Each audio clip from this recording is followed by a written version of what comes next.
آپ صلی اللہ علیہ وسلم فرما رہے تھے کہ تمام اعمال کا دار و مدار نیت پر ہے، اور ہر عمل کا نتیجہ ہر انسان کو اس کی نیت کے مطابق ہی ملے گا۔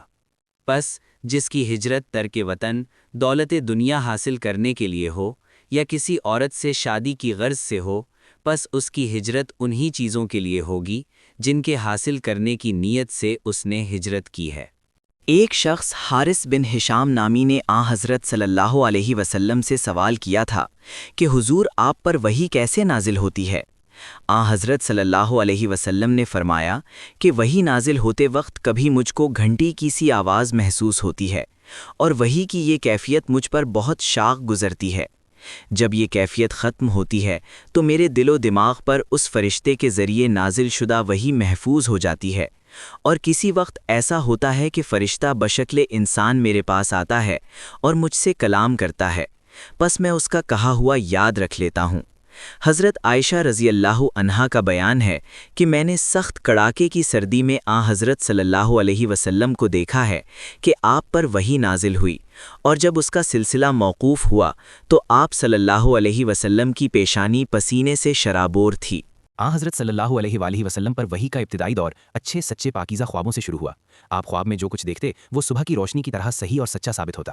پھر من جانب قدرت آپ تنہائی پسند ہو گئے، اور آپ صلی اللہ علیہ وآلہ وسلم نے غار حرا میں خلوت نشینی اختیار فرمائی، اور کئی دن اور رات وہاں مسلسل عبادت اور یاد الہی و ذکر و فکر میں مشغول رہتے۔ جب تک گھر آنے کو دل نہ چاہتا توشہ ہمراہ لیے ہوئے وہاں رہتے۔ توشہ ختم ہونے پر ہی اہلیہ محترمہ حضرت خدیجہ رضی اللہ عنہا کے پاس تشریف لاتے اور کچھ توشہ ہمراہ لے کر پھر وہاں جا کر خلوت گزین ہو جاتے۔ یہی طریقہ جاری رہا یہاں تک کہ آپ پر حق منکشف ہو گیا، اور آپ غار حرا ہی میں قیام پذیر تھے کہ اچانک حضرت جبریل علیہ السلام آپ کے پاس حاضر ہوئے اور کہنے لگے کہ اے محمد پڑھو۔ آپ فرماتے ہیں کہ میں نے کہا کہ میں پڑھنا نہیں جانتا۔ آپ صلی اللہ علیہ وآلہ وسلم فرماتے ہیں کہ فرشتے نے مجھے پکڑ کر اتنے زور سے بھینچا کہ میری طاقت جواب دے گئی، پھر مجھے چھوڑ کر کہا کہ پڑھو۔ میں نے پھر وہی جواب دیا کہ میں پڑھا ہوا نہیں ہوں۔ اس فرشتے نے مجھ کو نہایت ہی زور سے بھینچا کہ مجھ کو سخت تکلیف محسوس ہوئی، پھر اس نے کہا کہ پڑھ۔ میں نے کہا کہ میں پڑھا ہوا نہیں ہوں۔ فرشتے نے تیسری بار مجھ کو پکڑا اور تیسری مرتبہ پھر مجھ کو بھینچا، پھر مجھے چھوڑ دیا اور کہنے لگا کہ پڑھو اپنے رب کے نام کی مدد سے جس نے پیدا کیا اور انسان کو خون کی پھٹکی سے بنایا، پڑھو اور آپ کا رب بہت ہی مہربانیاں کرنے والا ہے۔ بس یہی آیتیں آپ حضرت جبریل علیہ السلام سے سن کر اس حال میں غار حرا سے واپس ہوئے کہ آپ کا دل اس انوکھے واقعے سے کانپ رہا تھا۔ آپ حضرت خدیجہ کے ہاں تشریف لائے اور فرمایا کہ مجھے کمبل اڑا دو، مجھے کمبل اڑا دو۔ لوگوں نے آپ کو کمبل اڑا دیا۔ جب آپ کا ڈر جاتا رہا تو آپ نے اپنی زوجہ محترمہ حضرت خدیجہ رضی اللہ عنہا کو تفصیل کے ساتھ یہ واقعہ سنایا اور فرمانے لگے کہ مجھ کو اب اپنی جان کا خوف ہو گیا ہے۔ آپ کی اہلیہ محترمہ حضرت خدیجہ رضی اللہ عنہا نے آپ کی ڈھارس بندھائی اور کہا کہ آپ کا خیال صحیح نہیں ہے، خدا کی قسم آپ کو اللہ کبھی رسوا نہیں کرے گا۔ آپ تو اخلاق فاضلہ کے مالک ہیں، آپ تو کنبہ پرور ہیں، بے کسوں کا بوجھ اپنے سر پر رکھ لیتے ہیں، مفلسوں کے لیے آپ کماتے ہیں، مہمان نوازی میں آپ بے مثال ہیں، اور مشکل وقت میں آپ امر حق کا ساتھ دیتے ہیں۔ ایسے اوصاف حسنہ والا انسان یوں بے وقت ذلت و خواری کی موت نہیں پا سکتا۔ پھر مزید تسلی کے لیے حضرت خدیجہ رضی اللہ عنہا آپ صلی اللہ علیہ وآلہ وسلم کو ورقہ بن نوفل کے پاس لے گئیں، جو ان کے چچا زاد بھائی تھے اور زمانہ جاہلیت میں نصرانی مذہب اختیار کر چکے تھے اور عبرانی زبان کے کاتب تھے، چنانچہ انجیل کو بھی حسب منشائے خداوندی عبرانی زبان میں لکھا کرتے تھے۔ انجیل سریانی زبان میں نازل ہوئی تھی، پھر اس کا ترجمہ عبرانی زبان میں ہوا۔ ورقہ اسی کو لکھتے تھے۔ وہ بہت بوڑھے ہو گئے تھے، یہاں تک کہ ان کی بینائی بھی رخصت ہو چکی تھی۔ حضرت خدیجہ رضی اللہ عنہا نے ان کے سامنے آپ کے حالات بیان کیے اور کہا کہ اے چچا زاد بھائی، اپنے بھتیجے محمد صلی اللہ علیہ وآلہ وسلم کی زبانی ذرا ان کی کیفیت سن لیجئے۔ وہ بولے کہ بھتیجے آپ نے جو کچھ دیکھا ہے اس کی تفصیل سناؤ۔ چنانچہ آپ صلی اللہ علیہ وآلہ وسلم نے از اول تا آخر پورا واقعہ سنایا، جسے سن کر ورقہ بے اختیار ہو کر بول اٹھے کہ یہ تو وہی ناموس معزز رازدہ فرشتہ ہے جسے اللہ نے حضرت موسیٰ علیہ السلام پر وحی دے کر بھیجا تھا۔ کاش میں آپ کے اس عہد نبوت کے شروع ہونے پر جوان عمر ہوتا، کاش میں اس وقت تک زندہ رہتا جبکہ آپ کی قوم آپ کو اس شہر سے نکال دے گی۔ رسول کریم صلی اللہ علیہ وآلہ وسلم نے یہ سن کر تعجب سے پوچھا کہ کیا وہ لوگ مجھ کو نکال دیں گے، حالانکہ میں تو ان میں صادق و امین اور مقبول ہوں؟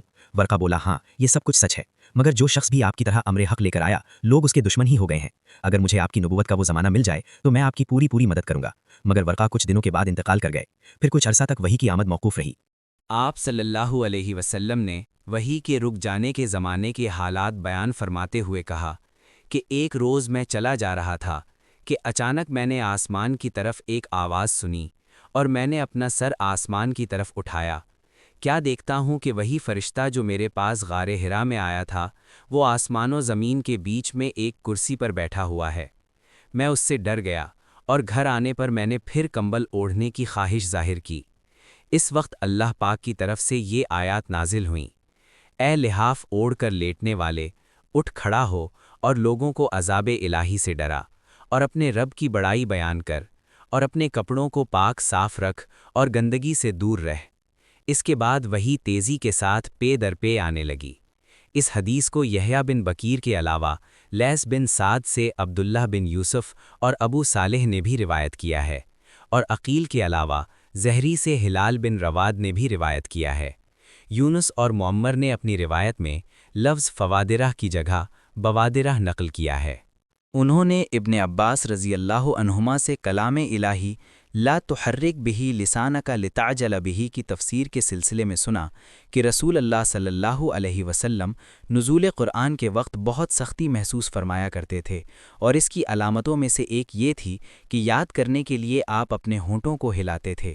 ابن عباس رضی اللہ عنہما نے کہا، میں اپنے ہونٹ ہلاتا ہوں جس طرح آپ ہلاتے تھے۔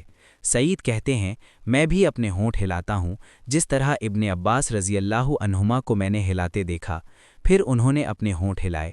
ابن عباس رضی اللہ عنہما نے کہا، پھر یہ آیت اتری کہ اے محمد، قرآن کو جلد جلد یاد کرنے کے لیے اپنی زبان نہ ہلاؤ، اس کا جمع کر دینا اور پڑھا دینا ہمارا ذمہ ہے۔ حضرت ابن عباس رضی اللہ عنہما کہتے ہیں، یعنی قرآن آپ صلی اللہ علیہ وسلم کے دل میں جمع دینا اور پڑھا دینا ہمارے ذمہ ہے۔ پھر جب ہم پڑھ چکیں تو اس پڑھے ہوئے کی اتباع کرو۔ ابن عباس رضی اللہ عنہما فرماتے ہیں، اس کا مطلب یہ ہے کہ آپ اس کو خاموشی کے ساتھ سنتے رہو، اس کے بعد مطلب سمجھا دینا ہمارے ذمہ ہے۔ پھر یقیناً یہ ہماری ذمہ داری ہے کہ آپ اس کو پڑھو، یعنی اس کو محفوظ کر سکو۔